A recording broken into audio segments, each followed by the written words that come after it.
Let us consider how to stir up one another to love and good works. This is the calling of every believer and the heartbeat of this podcast. You're listening to Let Us Consider, where we turn to the Bible, theology, and the life of the church to strengthen our faith and encourage one another in Christ. Today we come to episode 47 of our Reading Through the Bible program. This is Monday, February 16th, 2026. And we are beginning in Numbers chapter 8. I am reading out of the New American Standard Bible. Then the Lord spoke to Moses, saying, "Speak to Aaron and say to him, when you mount the lamps, the 7 lamps will give light in front of the lampstand." Aaron therefore did so. He mounted its lamps at the front of the lampstand, just as the Lord had commanded Moses. Now this was the workmanship of the lampstand, hammered work of gold. From its base to its flowers it was hammered work, according to the pattern which the Lord had shown Moses, so he made the lampstand. Again the Lord spoke to Moses, saying, "Take the Levites from among the sons of Israel and cleanse them. Thus you shall do to them for their cleansing. Sprinkle purifying water on them, and let them use a razor over their whole body, and wash their clothes, and they will be clean. Then let them take a bowl with its grain offering, fine flour mixed with oil, and a second bowl you shall take for a sin offering. So you shall present the Levites before the tent of meeting. You shall also assemble the whole congregation of the sons of Israel, and present the Levites before the Lord, and the sons of Israel shall lay their hands on the Levites. Aaron then shall present the Levites before the Lord as a wave offering from the sons of Israel, that they may qualify to perform the service of the Lord. Now the Levites shall lay their hands on the heads of the bulls, then offer the one for a sin offering, and the other for a burnt offering to the Lord, to make atonement for the Levites. You shall have the Levites stand before Aaron and before his sons, so as to present them as a wave offering to the Lord.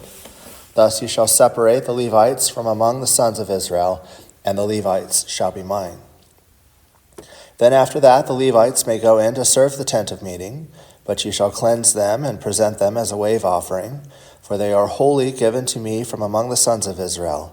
I have taken them for myself instead of every first issue of the womb, the firstborn of all the sons of Israel. For every firstborn among the sons of Israel is mine, among the men and among the animals. On the day when I struck down all the firstborn in the land of Egypt, I sanctified them for myself. But I have taken the Levites instead of every firstborn among the sons of Israel.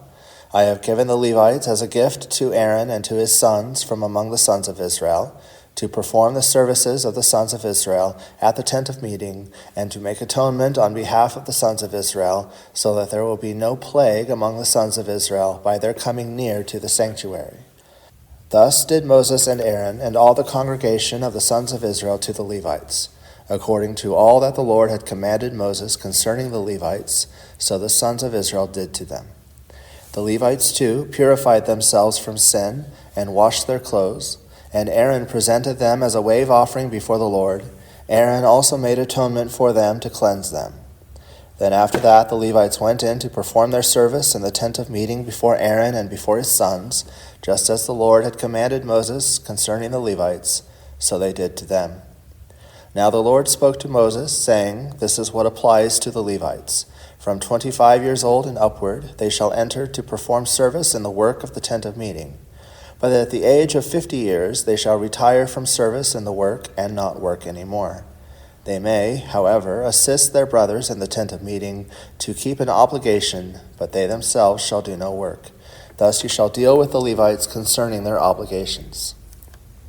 Thus the Lord spoke to Moses in the wilderness of Sinai in the first month of the 2nd year, after they had come out of the land of Egypt, saying, "Now let the sons of Israel observe the Passover at its appointed time. On the 14th day of this month at twilight, you shall observe it at its appointed time. You shall observe it according to all its statutes and according to all its ordinances." So Moses told the sons of Israel to observe the Passover. They observed the Passover in the first month, on the 14th day of the month, at twilight, in the wilderness of Sinai, according to all that the Lord had commanded Moses, so the sons of Israel did. But there were some men who were unclean because of the dead person, so that they could not observe Passover on that day. So they came before Moses and Aaron on that day. Those men said to him, "Though we are unclean because of the dead person, why are we restrained from presenting the offering of the Lord at its appointed time among the sons of Israel?" Moses therefore said to them, "Wait, and I will listen to what the Lord will command concerning you." Then the Lord spoke to Moses, saying, "Speak to the sons of Israel, saying, if any one of you or of your generations becomes unclean because of a dead person, or is on a distant journey, he may, however, observe the Passover to the Lord. In the 2nd month, on the 14th day at twilight, they shall observe it. They shall eat it with unleavened bread and bitter herbs. They shall leave none of it until morning, nor break a bone of it. According to all the statute of the Passover, they shall observe it. But the man who is clean and is not on a journey, and yet neglects to observe the Passover, that person shall then be cut off from his people, for he did not present the offering of the Lord at its appointed time. That man will bear his sin. If an alien sojourns among you and observes the Passover to the Lord according to the statute of the Passover and according to its ordinance, so he shall do. You shall have one statute, both for the alien and for the native of the land. Now on the day that the tabernacle was erected, the cloud covered the tabernacle, the tent of the testimony, and in the evening it was like the appearance of fire over the tabernacle until morning. So it was continuously. The cloud would cover it by day, and the appearance of fire by night. Whenever the cloud was lifted from over the tent, afterward the sons of Israel would then set out, and in the place where the cloud settled down, there the sons of Israel would camp. At the command of the Lord, the sons of Israel would set out, and at the command of the Lord they would camp. As long as the cloud settled over the tabernacle, they remained camped. Even when the cloud lingered over the tabernacle for many days, the sons of Israel would keep the Lord's charge and not set out. If sometimes the cloud remained a few days over the tabernacle, according to the command of the Lord, they remained camped. Then according to the command of the Lord, they set out. If sometimes the cloud remained from evening until morning, when the cloud was lifted in the morning, they would move out. Or if it remained in the daytime and at night, whenever the cloud was lifted, they would set out. Whether it was 2 days or a month or a year that the cloud lingered over the tabernacle, staying above it, the sons of Israel remained camped and did not set out. But when it was lifted, they did set out. At the command of the Lord they camped, and at the command of the Lord they set out. They kept the Lord's charge according to the command of the Lord through Moses. The Lord spoke further to Moses, saying, "Make yourself 2 trumpets of silver, of hammered work you shall make them, and you shall use them for summoning the congregation and for having the camps set out. When both are blown, all the congregation shall gather themselves to you at the doorway of the tent of meeting. Yet if only one is blown, then the leaders, the heads of the divisions of Israel, shall assemble before you. But when you blow an alarm, the camps that are pitched on the east shall set out. When you blow an alarm the 2nd time, the camps that are pitched on the south side shall set out. An alarm is to be blown for them to set out. When convening the assembly, however, you shall blow without sounding an alarm. The priestly sons of Israel, moreover, shall blow the trumpets, and this shall be for you a perpetual statute throughout your generations. When you go to war in your land against the adversary who attacks you, then you shall sound an alarm with the trumpets, that you may be remembered before the Lord your God, and be saved from your enemies. Also in the day of your gladness, and in your appointed feasts, and on the 1st days of your months, you shall blow the trumpets over your burnt offerings, and over the sacrifice of your peace offerings, and they shall be as a reminder of you before your God. I am the Lord your God. Now in the 2nd year, in the 2nd month, on the 20th of the month, the cloud was lifted from over the tabernacle of the testimony. And the sons of Israel set out on their journeys from the wilderness of Sinai. Then the cloud settled down in the wilderness of Paran. So they moved out for the first time according to the commandment of the Lord through Moses. The standard of the camp of the sons of Judah, according to their armies, set out first, with Nahshon the son of Amminadab over its army, and Nethanel the son of Zuar over the tribal army of the sons of Issachar, and Eliab the son of Helon over the tribal army of the sons of Zebulun. Then the tabernacle was taken down, and the sons of Gershon and the sons of Merari who were carrying the tabernacle set out. Next, the standard of the camp of Reuben, according to the armies, set out with Elizur the son of Shedeur over its army, and Shelumiel the son of Zurishaddai over the tribal army of the sons of Simeon, and Eliasaph the son of Deuel was over the tribal army of the sons of Gad. Then the Kohathites set out, carrying the holy objects, and the tabernacle was set up before their arrival. Next, the standard of the camp of the sons of Ephraim, according to their armies, was set out, with Elishama the son of Ammihud over its army, and Gamaliel the son of Pedazur over the tribal army of the sons of Manasseh, and Abidan the son of Gideoni over the tribal army of the sons of Benjamin. Then the standard of the camp of the sons of Dan, according to their armies, which formed the rear guard for all the camps, set out, with Ahiezer the son of Ammishaddai over its army, and Pagiel the son of Okron over the tribal army of the sons of Asher, and Ahira the son of Enan over the tribal army of the sons of Naphtali. This was the order of march of the sons of Israel by their armies as they set out. Then Moses said to Hobab the son of Reuel the Midianite, Moses' father-in-law, "We are setting out to the place of which the Lord said, 'I will give to you.' Come with us, and we will do you good, for the Lord has promised good concerning Israel." But he said to him, "I will not come, but rather will go to my own land and relatives." Then he said, "Please do not leave us, inasmuch as you know where we should camp in the wilderness, and you will be as eyes for us. So it will be, if you go with us, that whatever good the Lord does for us, we will do for you." Thus they set out from the mount of the Lord 3 days' journey, with the ark of the covenant of the Lord journeying in front of them for the 3 days to seek out a resting place for them. The cloud of the Lord was over them by day when they set out from the camp. Then it came about when the ark set out that Moses said, "Rise up, O Lord, and let your enemies be scattered, and let those who hate you flee before you." When it came to rest, he said, "Return, O Lord, to the myriad thousands of Israel." Now the people became like those who complain of adversity in the hearing of the Lord. And when the Lord heard it, his anger was kindled, and the fire of the Lord burned among them and consumed some of the outskirts of the camp. The people therefore cried out to Moses, and Moses prayed to the Lord, and the fire died out.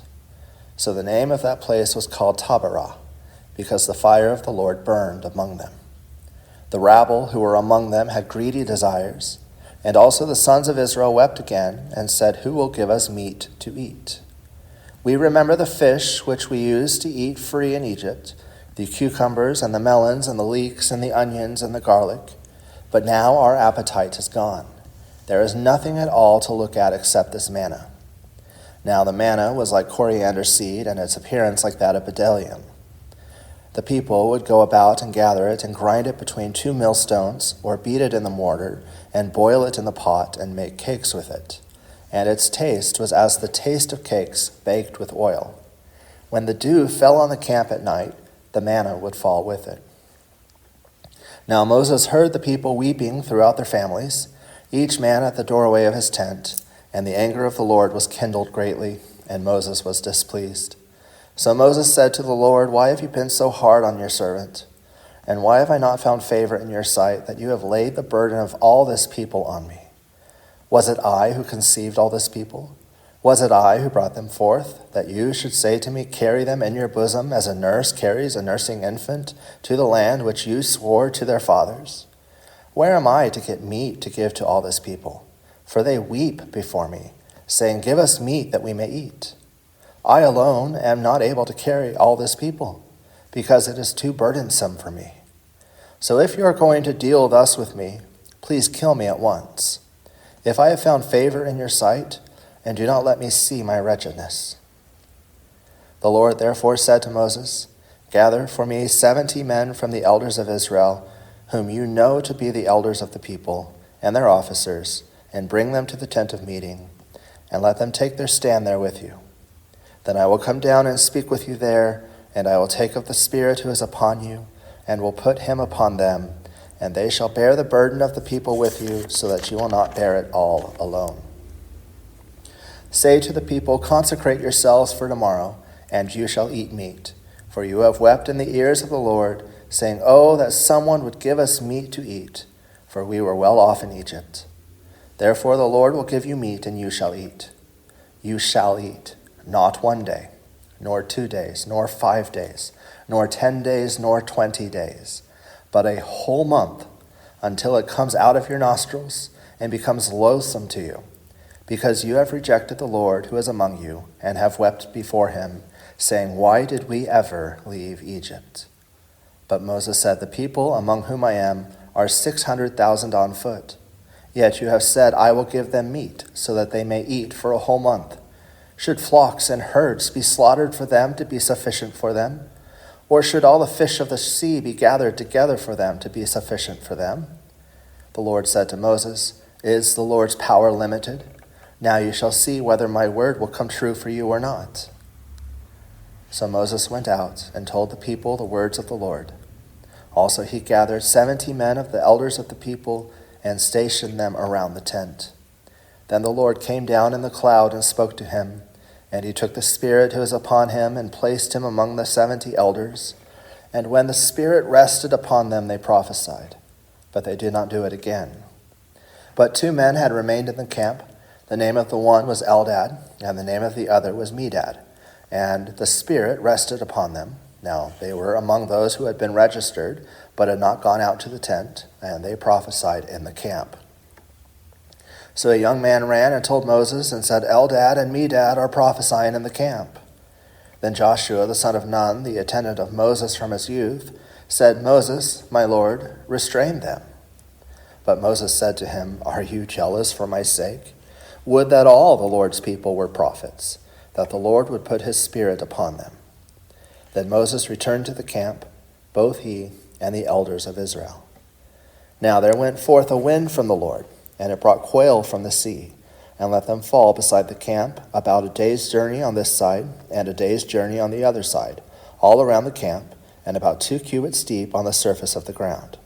The people spent all day and all night and all the next day, and gathered the quail. He who gathered least gathered 10 homers, and they spread them out for themselves all around the camp. While the meat was still between their teeth, before it was chewed, the anger of the Lord was kindled against the people, and the Lord struck the people with a very severe plague. So the name of that place was called Kibroth-Kataava, because there they buried the people who had been greedy. From Kibroth-Kataava, the people set out for Chatzeroth, and they remained at Chatzeroth. And over to Psalm 33.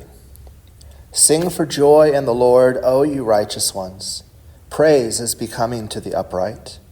Give thanks to the Lord with the lyre. Sing praises to him with a harp of 10 strings. Sing to him a new song. Play skillfully with a shout of joy. For the word of the Lord is upright, and all his work is done in faithfulness.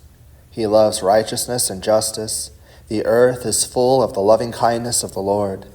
By the word of the Lord the heavens were made, and by the breath of his mouth all their host. He gathers the waters of the sea together as a heap. He lays up the deeps in storehouses. Let all the earth fear the Lord. Let all the inhabitants of the world stand in awe of him. For he spoke, and it was done. He commanded, and it stood fast. The Lord nullifies the counsel of the nations. He frustrates the plans of the peoples. The counsel of the Lord stands forever, the plans of his heart from generation to generation. Blessed is the nation whose God is the Lord, the people whom he has chosen for his own inheritance. The Lord looks from heaven. He sees all the sons of men. From his dwelling place he looks out on all the inhabitants of the earth. He who fashions the heart of them all, he who understands all their works. The king is not saved by a mighty army. A warrior is not delivered by great strength. A horse is a false hope for victory, nor does it deliver anyone by its great strength. Behold, the eye of the Lord is on those who fear him, on those who hope for his loving kindness, to deliver their soul from death and to keep them alive in famine. Our soul waits for the Lord. He is our help and our shield, for our heart rejoices in him because we trust in his holy name. Let your loving kindness, O Lord, be upon us, according as we have hoped in you. And then Proverbs 2. My son, if you will receive my words and treasure my commandments within you, Make your ear attentive to wisdom, incline your heart to understanding. For if you cry for discernment, lift your voice for understanding.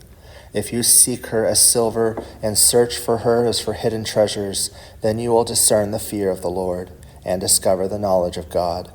For the Lord gives wisdom. From his mouth come knowledge and understanding. He stores up sound wisdom for the upright. He is a shield to those who walk in integrity, guarding the paths of justice, and he preserves the way of his godly ones. Then you will discern righteousness and justice, and equity in every good course. For wisdom will enter your heart, and knowledge will be pleasant to your soul. Discretion will guard you, understanding will watch over you, to deliver you from the way of evil, from the man who speaks perverse things, from those who leave the paths of uprightness to walk in the ways of darkness, who delight in doing evil and rejoice in the perversity of evil, whose paths are crooked and who are devious in their ways, to deliver you from the strange woman, from the adulteress who flatters with her words, that leaves the companion of her youth and forgets the covenant of her God. For her house sinks down to death, and her tracks lead to the dead. None who go to her return again, nor do they reach the paths of life. So you will walk in the way of good men, and keep to the paths of the righteous. For the upright will live in the land, and the blameless will remain in it. But the wicked will be cut off from the land, and the treacherous will be uprooted from it. Thank you for listening to Let Us Consider. If this podcast has been a blessing, please subscribe and leave a review. It helps others discover the truth of God's Word. Until next time, may the Lord bless you and keep you.